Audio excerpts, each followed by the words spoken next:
welcome to A Spiritual Life, where I'm here to help you move from surviving to thriving in this busy world by living a more conscious spiritual life. In today's video, we will be recapping on what mindfulness is, what meditation is, the benefits of those things, and we'll start to look at thoughts as our distractions and how we can overcome them using anchors. So let's dive in. So what is mindfulness then? So mindfulness basically is paying attention to the present moment without judgment. And I've got two definitions here. That's the basic one, but two definitions here. That's pretty much what John Kabat-Zinn has said. So awareness that arises when we pay attention on purpose in the present moment and non-judgmentally. Okay, so I make that simpler by saying it's being in the now with kindness to ourselves and each other. So if you can't remember this one, being in the now with kindness. So another definition is by Thich Nhat Hanh, and he says, I define mindfulness as the practice of being fully present and alive, body and mind united.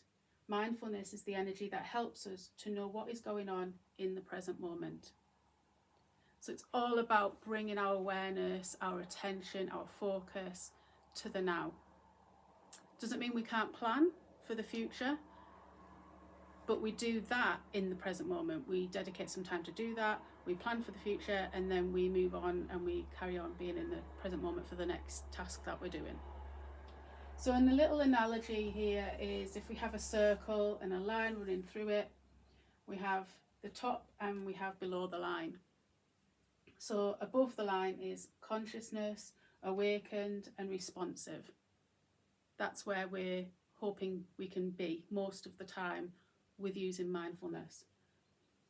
Unconscious, reactive and in a trance is when we're below the line, when we're not being so mindful or present.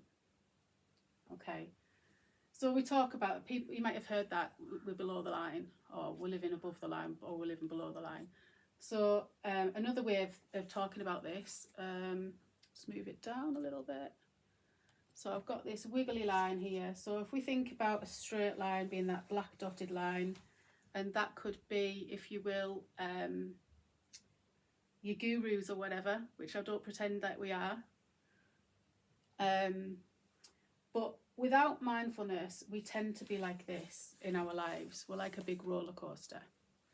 Whereas what we're aiming for is a bit more green, and we don't see the highs and lows as often. When they do come in, they're more manageable. We can see them coming in. We use our tools before they get up this high or down this low, and also stay this low for a long time before we get back up. When we've got these tools, we do drop below the line. We do go below that line. That's okay to go below the line. But we don't stay there for as long. And we know the tools to get back up. Yeah? We're not gurus. We're not that straight line. So that's a bit about mindfulness, a bit about a meditation. This is all just recap because I have done this on other videos in the previous business that I did, Mind and Body Balance. So I might add them in the comments below as well. But what meditation is the act of remaining in a silent and calm state for a period of time as part of a religious training, or so that you are more able to deal with the problems of daily life. So yes, it can be religious, but it doesn't have to be. So meditation is the act of remaining in a silent and calm state for a period of time. 10 minutes a day can help. And we work on that, we develop that, we get into a habit of doing 10 minutes a day, and we can increase as we need to. That's a Collins English Dictionary definition of what mindful meditation is. Geshe Kelsang Gyatso is from the lineage that I used to go to meditation groups and follow his sort of teachings in Kadampa lineage. And his take on what meditation is meditation is a mind that concentrates on a virtuous object, and that is the main cause for mental peace. When our mind is peaceful, we are free from worries and mental discomfort, and we experience true happiness. So true happiness is having that mental peace.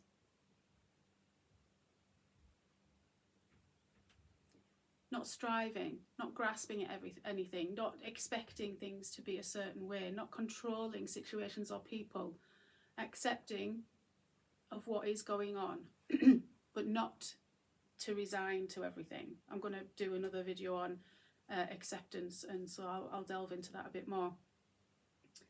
But meditation is a mind that concentrates on a virtuous object that is the main cause for mental peace. The main cause for mental peace. When our mind is peaceful, we are free from worries and mental discomfort, and we experience true happiness. So a virtuous object then is anything that causes us to develop a peaceful mind when we concentrate on it. And that is our anchor. So something that we can concentrate on becomes a virtuous object that we can concentrate on it to bring mental peace. So what we're going to talk about today is the breath, but there are others. We're going to do a part 2 video to this, which will delve into thoughts and emotions and other anchors. So watch out for part 2. And a little bit at the bottom here is 2 types of meditation. You've got analytical, which is your contemplation. You've got placement, which is concentration. Okay. So that's what he's saying here, so that we can concentrate on a virtuous object. So that's placement. When we concentrate on our breath, that's called placement meditation. The analytical or contemplation part is when we contemplate the teachings. So it might be the teachings from Geshe-Kelsang Gyatso or any other Buddhist philosophy or any other philosopher or anything else, or your life. We can contemplate on our life and our situations. We take that time and space to sit with it in a meditation and just listen to what we're feeling. What are we feeling when we're meditating about something that's happened in that day, something that's happened in that week, a situation we're going through, something that feels uncomfortable. We need to give it some time and contemplation, and we can do that as well. We might do both in a meditation, so we might start off concentrating on our anchor and then deliberately bring something to mind to contemplate on. Yeah? Okay, so that's a bit about what mindfulness is, what meditation is. I'm just going to briefly talk about the benefits here before we move on to the next bit. So, how mindfulness can help us.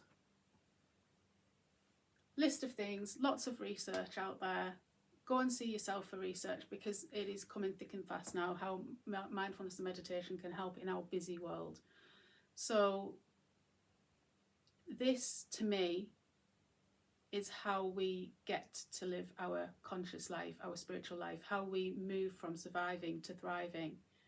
Okay, so we've got improved sleep, improved memory, improved relationships, improved happiness and well-being, reducing stress, reducing anxiety. But the most important one I want to focus on with you guys is all this together means we live a more conscious and spiritual life. When we're more mindful, when we do meditation, we bring about peace. All these things happen as a byproduct of it. And we slow down enough to listen to our bodies, to pay attention to what's going on around us, to listen and pay attention to others that are in our lives. Not living in to-do lists. Believe me, I know about that. I'm a busy mum. I home educate. My husband's away Monday to Friday. So I know what it's like. I know what it's like to try and find the time for this. And I know it's not easy, but it's not impossible. if we slow down, if we pay attention, we can live a more conscious and therefore spiritual life. That's how I came to it. If you want to listen to my story and how I came about meditation, mindfulness and a spiritual life, you can go and listen, check out my welcome video. I might link it at the end as well. But basically I came to a spiritual life through living more mindfully, because you question everything. You question everything. And so we should. We've got an intuition in here which links into the spiritual side. We've got an intuition in here. It's another sense. It's a sixth sense. And we need to tap into it again, because we used to. And it's been taken away from us. So we need to find that again, find our power. And that, to me, is how conscious life links to a spiritual life. In a practical way, if that's the way you like to see it, in a non-woo-woo way. I want to get as many people on board with this to live a more conscious and spiritual life. That's my aim. And we go from surviving to thriving. It's not good enough to do the self-care. That's a necessity. It's an essential part to survive the busy. But to thrive, we need to pay attention to us and what's going on now for us in our lives. What's working out, what's not, what can we do to achieve the thing? And to me, thriving is passion. And you only find out what you're really passionate about when we slow down and pay attention and are more mindful, more conscious, tapping into the spiritual. You see how it all links? So a little bit on thoughts, not that one either, next one. A little bit on thoughts here, my lovely drawings. Let's have a look. Can you see that one? Right. 3 different drawings, 3 different analogies of our thoughts, okay? So we've got here the idea that you're on a bridge and a train comes by through the bridge, through the tunnel. And the analogy is that this train are your thoughts. The train is your thoughts. And you're on this bridge and it's like, oh, there's a thought, I'll jump off onto the train and get carried away with our thoughts.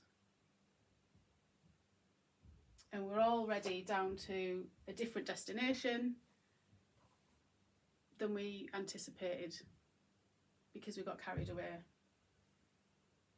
So that's an analogy you can think about.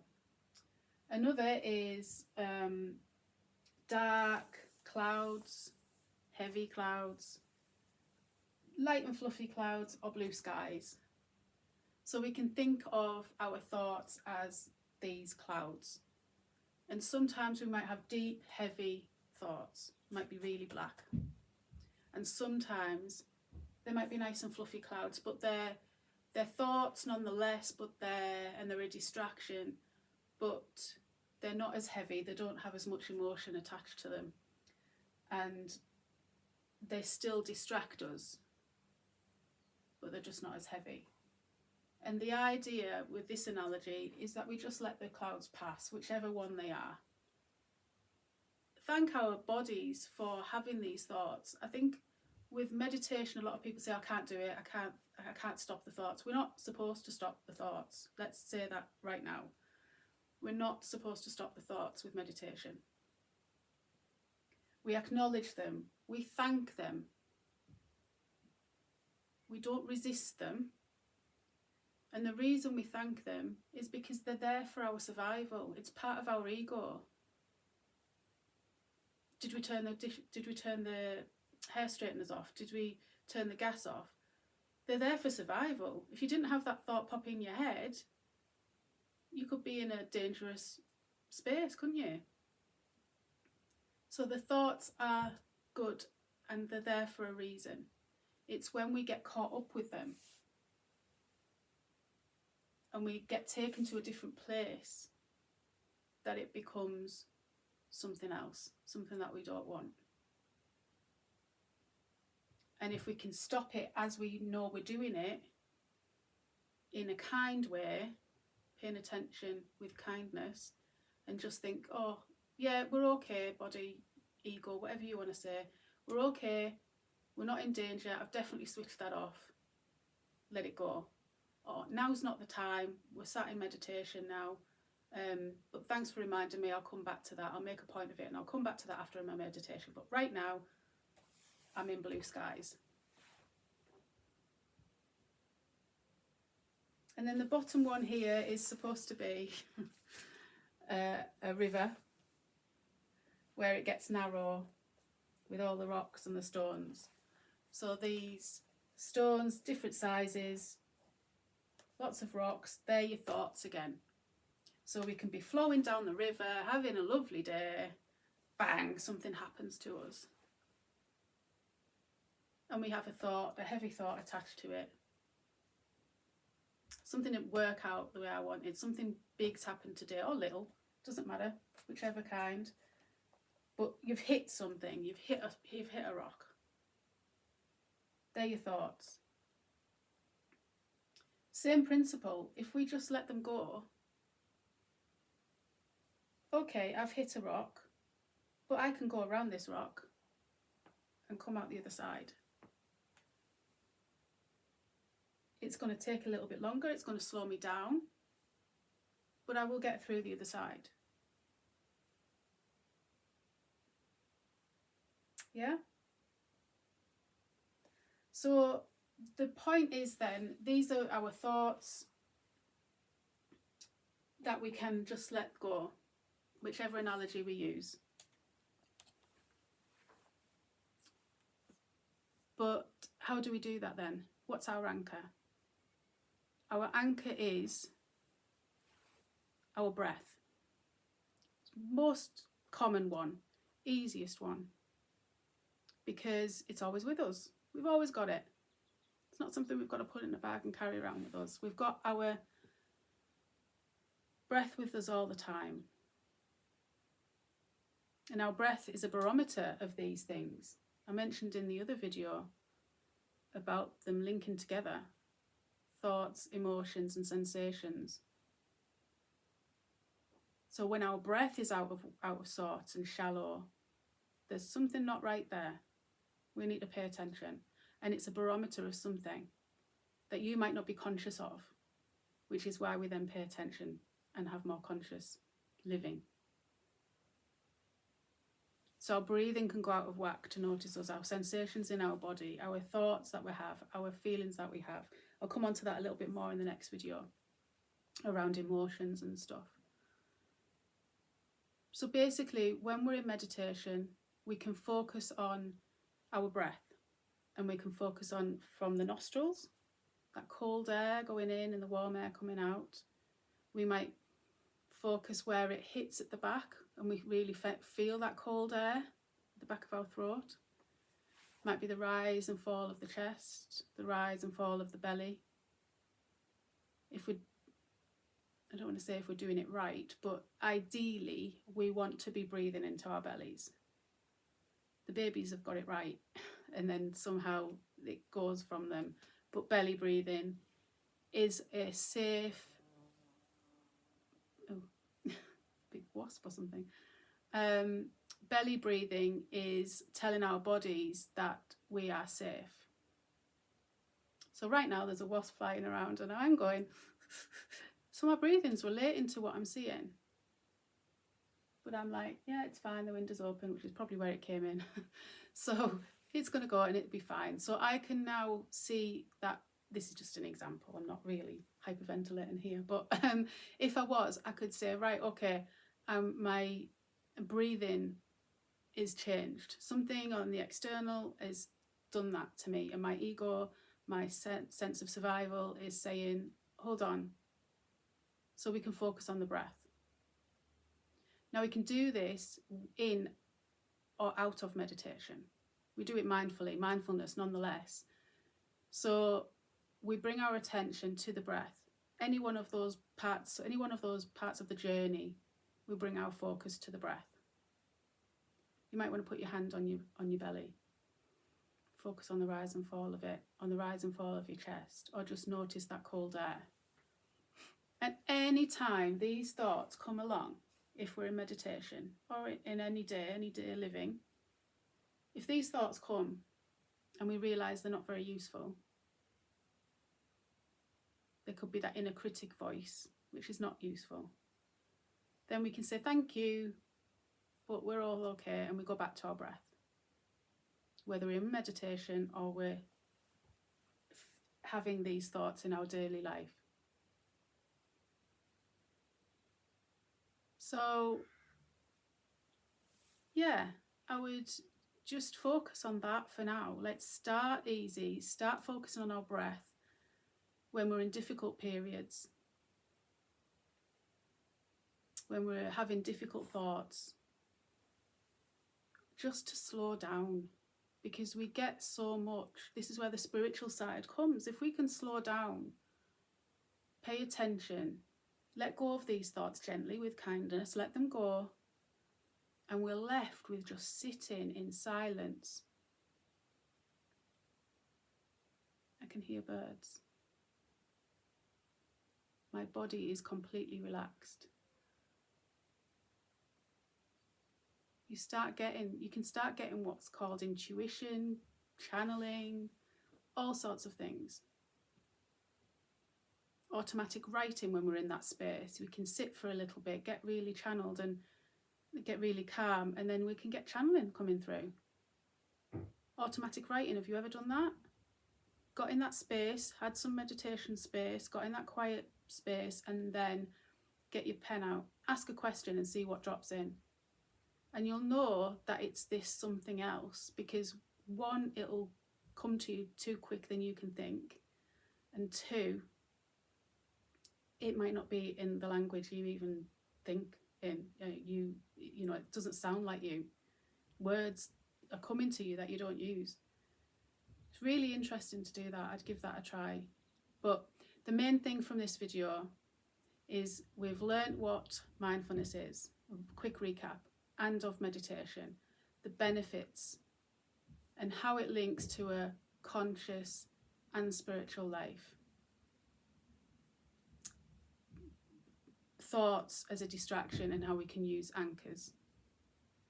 So yeah, I think we've covered everything in this video, but next video, part 2, I'll be talking about moving on from thoughts into emotions and using different anchors other than breath. Okay, so I hope it's been valuable for you. My intention is always to give you value. If I have done so, I would appreciate greatly your likes, shares and subscribes. As always, I'll be much appreciated. Other than that, bye for now. See you next time. Much love.